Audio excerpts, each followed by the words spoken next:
Massive protests in Cuba taking place as citizens demand freedom and an end to decades of poverty. Thousands marched amid food and medicine shortages and rising prices. Cuba is in its worst economic crisis in decades, with coronavirus cases surging. In a nationally televised address, the president said U.S. trade sanctions are to blame for the economic misery. That was the president of Cuba.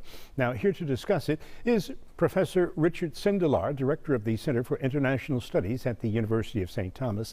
He also served temporary duty as a State Department employee in Cuba in 1995. Good morning, and thank you so very much for joining us. Thank you, Jose, for having me. Now, Rick, is there merit to President Diaz-Canel's assertion that the U.S. sanctions are to blame for their problems now? Well, the sanctions don't help them, but really the problem in Cuba, going back to the end of the Soviet regime support when the Soviet Union fell, is basically economic mismanagement. The communist regime simply doesn't have good economic programs, does not have enough revenue to import goods that the people need.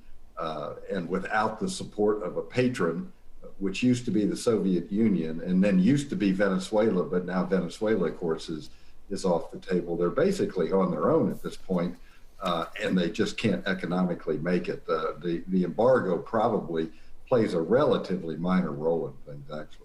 Okay, so what do you think is the major contributor to the crisis right now? The economy there depends on agriculture, primarily sugar exports, and also tourism, but both have been taking hits the past few years.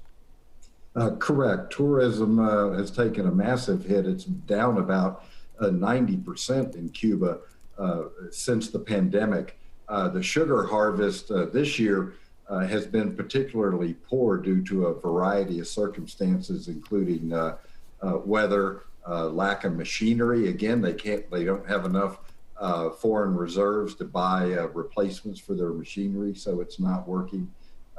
So the sugar harvest is down, and the healthcare system is not producing either vaccines or basic drugs. There are now shortages of something as simple as aspirin there. So that has the people increasingly upset about the nature of the regime. So what did the pandemic do to the situation? Multiply the problems? Exactly. The problems were already there. And I think we have to remember that the Cuban people have a long history of more or less what you might call a revolutionary fervor. They overthrew the Spanish, they overthrew Bautista, but revolution cuts both ways. And in this case, the now long-standing communist regime is viewed as despotic and another despotic regime that may need to be overthrown. And it all came together with a video called Patria y Vida, which is Fatherland and Life, which is a spin on Castro's Patria o Muerte, Fatherland or Death. That video went viral, and so you also had the social media phenomenon, which meant that these demonstrations weren't localized. They were spread throughout the country. That's the fascinating thing. I'm not sure Miguel Diaz-Canel, the president, can put the genie back in the bottle. What should the U.S. do in this particular situation? Remove the sanctions?